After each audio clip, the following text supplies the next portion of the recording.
በየቀኑ ጠዋት ስንነሳ የምንጎነጨው ቡና፣ ለልጆቻችን የምንገዛው ማስቲካ ወይም ለጤና ብለን የምንመገበው ማር እውነት እኛ እንደምናስበው ንጹህ ናቸው ወይስ በስተጀርባ እኛ የማናቀው አምራቾች ደግሞ ሊነግሩን የማይፈልጉት አስፈሪ ሚስጥር አለ? በዛሬው ዝግጅታችን በምግቦቻችን ውስጥ የሚጨመሩትንና ሳይንቲስቶች ዝምተኛ ገዳዮች የሚሏቸውን ባዕድ ነገሮች አንድ በአንድ አውጥተን እንመረምራለን። ከበግ ሱፍ እስከ ሰው ፀጉር፣ ከጡብ ዱቄት እስከ መርዛማ ኬሚካሎች ድረስ በዝርዝር የምንመለከት ይሆናል። ይህ ቪዲዮ ካለቀ በኋላ ወደ ኩሽናችሁ ሄዳችሁ የምትመለከቱት ነገር ሁሉ ይቀየራል።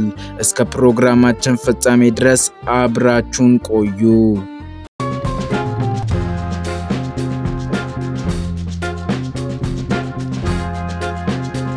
እስቲ ከማስቲካን ጀምር።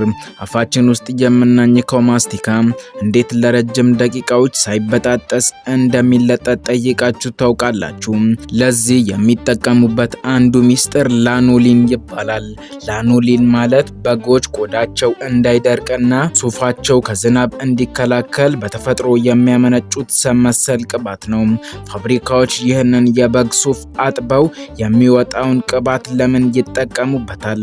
ምክንያቱም ማስቲካው ኢላስቲክ ወይም ተለጣጭ እንዲሆን ስለሚያደርግ ነው። ምንም እንኳ በግ የተፈቀደ ቢሆንም በየቀኑ የምናኝከው ነገር ምንጩ ከእንስሳት ቆሻሻና ሰም መሆኑን ማወቁ ብቻ ብዙዎችን ያስገርማል። ይህ በእንዲህ እንዳለ በብዙዎች ዘንድ ማር እንደ መድኃኒት ነው የሚቆጠረው። በተለይም በሀገራችን ኢትዮጵያ ማር ትልቅ ቦታ አለው። ነገር ግን የፋብሪካ ማርን ስንገዛ ትልቅ ጥንቃቄ ያስፈልጋል።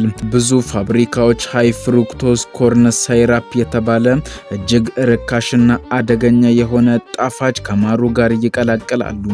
ይህ ንጥረ ነገር ከበቆሎ የሚወጣ ሲሆን በሰውነታችን ውስጥ ያለውን ኢንሱሊን በማዛባት ለስኳር በሽታና ለጉበት ስብ ዋነኛው መንስኤም ሊሆን ይችላል። ከዚህ በላይ ንቦች እንዳይታመሙ የሚሰጡ የጸረ ባክቴሪያ መድኃኒቶች በማር ውስጥ ተከማችተው ሊገኙ ይችላሉ። ይህ ማለት ማር እየበላን ሳይሆን ሳናውቀው መድኃኒት እየወሰድን ነው ማለት ነው። ይህም ሰውነታችን ለባክቴሪያዎች ያለውን የመከላከል አቅም በእጅጉ ሊያዳክመው እንደሚችል የዘርፉ ባለሙያዎች ይናገራሉ። በሌላ በኩል ደግሞ የኦቾሎኒ ቅቤን ስንመለከት ንጹህ የኦቾሎኒ ቅቤ ካስቀመጣችሁት ዘይቱ ወደ ላይ ይወጣል፣ ቅቤው ወደ ታች ይከማቻል። ፋብሪካዎች ግን ደንበኛ ይህንን ማየት አይፈልግም ብለው ያምናሉ። ስለዚህም የሚያደርጉት ነገር ቢኖር ሃይድሮጂኔትድ ቬጂቴብል ኦይል ይጨምሩበታል። የዘይት ቅቤው ሁል ጊዜ ተቀላቅሎና ወፍራም ሆኖ እንዲታይ ያደርገዋል። ነገር ግን ዋጋው ከባድ ነው። የትራንስ ፋት ይባላል። በደም ስሮቻችን ውስጥ ተከማችቶ ደም እንዳይፈስ በማድረግ ለልብ ድካም ይዳርገናል። በተጨማሪም ኦቾሎኒ በሚከማችበት ጊዜ እርጥበት ካገኘ አፍላቶክሲን የተባለ መርዛማ ፈንገስ ይፈጠርበታል። የመርዝ ሳይሞቅ ወይም ሳይበስል ወደ ሰውነታችን ከገባ የጉበት ካንሰር የማምጣት አቅሙም እጅግ ከፍተኛ ነው። ይህ በእንዲህ እንዳለ አሁን ደግሞ ወደ መጠጦች እንለፍ። በሞቃት ቀን ቀዝቃዛ ኮካኮላ መጠጣት የሚያስደስት ቢመስልም በውስጡ ያለው ፎስፈሪክ አሲድ ግን እጅግ ሌላ ታሪክ አለው። ይህ አሲድ መጠጡ ያን ያህል ስኳር እያለው እንዳይከረክረን ያደርጋል። ነገር ግን ወደ ውስጥ ሲገባ በደማችን ውስጥ ያለውን ካልሲየም ይበላል። ውጤቱ ምንድነው ብለን ስንመለከት አጥንታችን በቀላሉ እንዲሰበርና እንዲቦረቦር ያደርገዋል። የመጠጦቹ ቀለምስ ብለን ስንመለከት ደግሞ ያ ጥቁር ቀለም ካርሜል ከለር ይባላል። ይህ ቀለም ሲመረት አሞኒያ ጥቅም ላይ ይውላል። በሂደቱ ውስጥ 4 MEL የተባለ ንጥረ ነገር ይፈጠራል። ይህም በዓለም የጤና ድርጅት ለካንሰር ተጋላጭነት እንዲጨምር የሚያደርግ የተረጋገጠ ንጥረ ነገር ነው። ይህ በእንዲህ እንዳለ የኃይል ሰጪ መጠጦችን ስንመለከት ደግሞ የራሳቸው የሆነ የጨለማ ጎን አላቸው። ታውሪን እና ከፍተኛ መጠን ያለው ካፌን ሲቀላቅሉ ልባችን ከመጠን በላይ እንዲመታ ያደርጉታል። ብዙዎች ኃይል ለማግኘት ብለው የሚጠጡት ይህ መጠጥ የልብ ምትን በማዛባት ለድንገተኛ ሞት ምክንያት ሊሆን እንደሚችል የሕክምና መረጃዎች ያሳያሉ። በተለይ ከእንቅልፍ ማጣትና ከከባድ ስፖርት ጋር ሲቀላቀል ውጤቱ የበለጠ አስከፊ ሊሆን እንደሚችልም የዘርፉ ባለሙያዎች ይናገራሉ።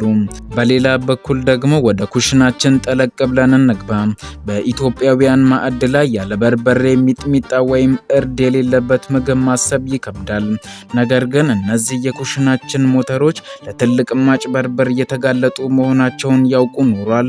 ብዙ ጊዜ በርበሬ ደማቅ ቀይ ሆኖ እንዲታይና ክብደት እንዲኖረው ተብሎ የጡብ ዱቄት እና የደረቅ ፓፓያ ፍሬ ይደባለቅበታል።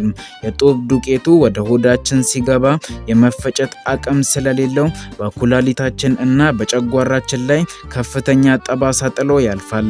እርድን ደግሞ ስንመለከት የማራኪ ቢጫ ቀለም አንዳንድ ጊዜ ተፈጥሯዊ ላይሆን ይችላል። ሜታኒል የሎ የተባለ ኢንዱስትሪዎች ለጨርቃ ጨርቅ ማቅለሚያ የሚጠቀሙበት ኬሚካል በእርድ ውስጥ ተቀላቅሎ ይገኛል። ይህ ኬሚካል በረጅም ጊዜ ሂደት ውስጥ የነርቭ መጎዳትን እና የካንሰር ህመምን እንደሚያስከትል የላቦራቶሪ ምርመራዎች ያረጋግጣሉ። የማጭበርበር የሚፈጸመው በፋብሪካዎች ብቻ አይደለም። በየገበያው ቅመም የሚያዘጋጁ ነጋዴዎችም ለትርፍ ሲሉ የማይጨምሩት ነገር እንደሌለ ይታወቃል።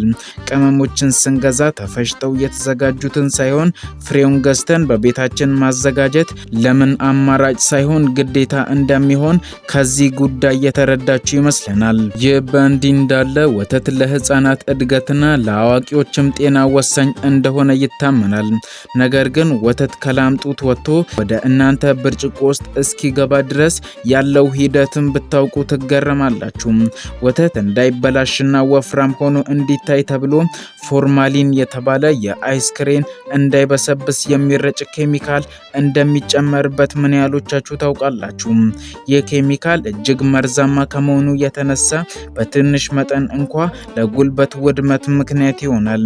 ከዚህም በላይ ወተቱን ለማብዛት ውሃ ሲቀላቅሉ የወተቱ ነጭነት እንዳይቀንስ ደግሞ ዩሪያ እና የልብስ ሳሙና ሊጠቀሙም ይችላሉ።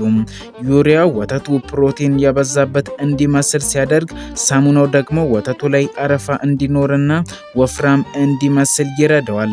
ነገር ግን መረዳት ያለብን ነገር ቢኖር እነዚህ ባዕድ ነገሮች በአንዳንድና ጥቂት ምርቶች ላይ እንጂ በሁሉም ምርቶች ላይ እንደማይጨመሩ ነው። ይህ በእንዲህ እንዳለ ወደ ቂቤ ስንመጣ ደግሞ ሌላ ጉድ አለ። ንጹህ የላም ቂቤ ውድ በመሆኑ አንዳንዶች በቆሎን አብስለው በመፍጨት የተቀቀለ ድንች ወይም ሙዝ በመጨመር ከጥቂት ቂቤ ጋር ይለውሱታል። ይህ ድብልቅ ለዓይን ንጹህ ቂቤ ቢመስልም ሲቀልጥ ግን የማይቀልጡ ዝቃጮችን ይይዛል። የምንመገበው ቂቤ ሳይሆን የተቀነባበረ ስታርችና ኬሚካል መሆኑን ስንት ሰው ያውቃል? ይህ በእንዲህ እንዳለ ወደ ስጋ ስንሄድ ደግሞ የታሸጉ ስጋዎች ለፈጣን ምግብነት ተመራጭ ናቸው። እነዚህ ስጋዎች ለሳምንታት አልፎ ተርፎም ለወራት ሳይበላሹ የሚቆዩት ለምንድን ነው? ሶዲየም ናይትሬት የተባለ ንጥረ ነገር ስለሚጨመርባቸው ነው። ይህ ንጥረ ነገር ስጋው ያንን ማራኪ ቀይ ቀለሙን እንዳያጣና ባክቴሪያ እንዳይፈጠርበት ይረዳል። ነገር ግን ሳይንቲስቶች ይህንን ንጥረ ነገር ከጨጓራና ከኮክሎን ካንሰር ጋር በቀጥታ ያያይዙታል። ስጋው ሲበስል ናይትሬቱ ወደ ናይትሮሳሚን ይቀየራል። ናይትሮሳሚን ደግሞ በምድር ላይ ካሉ እጅግ አደገኛ ካንሰር አምጪ ኬሚካሎች ውስጥ አንዱ ነው። ይህ በእንዲህ እንዳለ ወደ ዘይት አለፍን።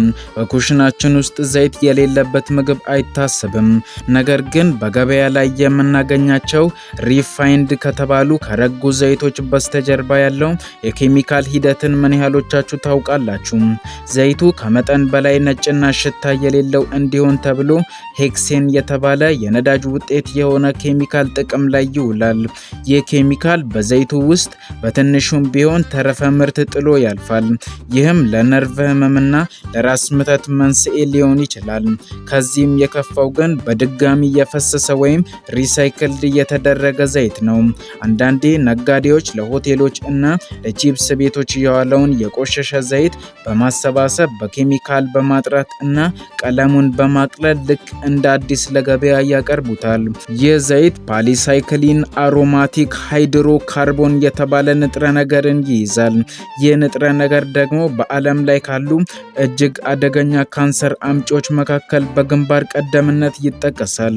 ይህ በእንዲህ እንዳለ ለጤና ተስማሚ ነው ተብሎ የሚሸጠው የፓልም ዘይት ደግሞ በውስጡ ከፍተኛ መጠን የተሞላ ስብን ይይዛል። ይህ ስብ ደግሞ በደም ስሮች ውስጥ እንደ ደም ሰም ተጣብቆ በመቅረት ለደም ግፊትና ለልብ ህመም ዋነኛው ምክንያት ይሆናል። የምንገዛው ዘይት ኮሌስትሮል ፍሪ ስለተባለ ብቻ ጤናማ ነው ብለን ማሰብ የለብንም። ምክንያቱም ማቀነባበሪያ ሂደቱ ራሱ የጤና ስጋት ሊሆን ይችላል። በሌላ በኩል ደግሞ ምግቡ ራሱ ንጹህ ቢሆን እንኳ የታሸገበት ፕላስቲክ ግን ሌላው አደጋ ሊሆን ይችላል። BPA የተባለ ኬሚካል በፕላስቲክ ጠርሙሶችና ማሸጊያዎች ውስጥ ይገኛል። በተለይ መጠጦች ወይም ምግቦች ለፀሐይ ሙቀት ሲጋለጡ ኬሚካሉ ከፕላስቲኩ ተለይቶ ወደ ምግቡ ይገባል። ይህ ሂደት ሊኪንግ ይባላል። ይህ ኬሚካል በሰውነታችን ውስጥ እንደ ሆርሞን በመስራት የተፈጥሮ ሆርሞናችንን ያዛባል። ይህም ለልጆች ያለ ዕድሜ ለአቅመ አዳም መድረስ ሊያጋልጥ እንደሚችል የዘርፉ ባለሙያዎች ያስረዳሉ። ይህንን ስንመለከት በመስታወት የታሸጉ ምርቶችን መምረጥ ወይም በቤት ውስጥ ለምግብ ማስቀመጫነት የመስታወት ዕቃዎችን መጠቀም ምርጫ ሳይሆን የጤና ግዴታ መሆኑን መረዳት ያሻል። ይህ በእንዲህ እንዳለ በታሸጉ ጠርሙሶች የሚሸጡ የፍራፍሬ ጭማቂዎች 100% ናቹራል የሚል ምልክት ቢኖራቸውም ሂደቱ ግን የተለየ ነው። ጭማቂው ተጨምሮ ለወራት እንዲቀመጥ ሲደረግ ኦክሲጅኑ ይወገዳል። በዚህ ጊዜ ጣዕሙ ይጠፋል።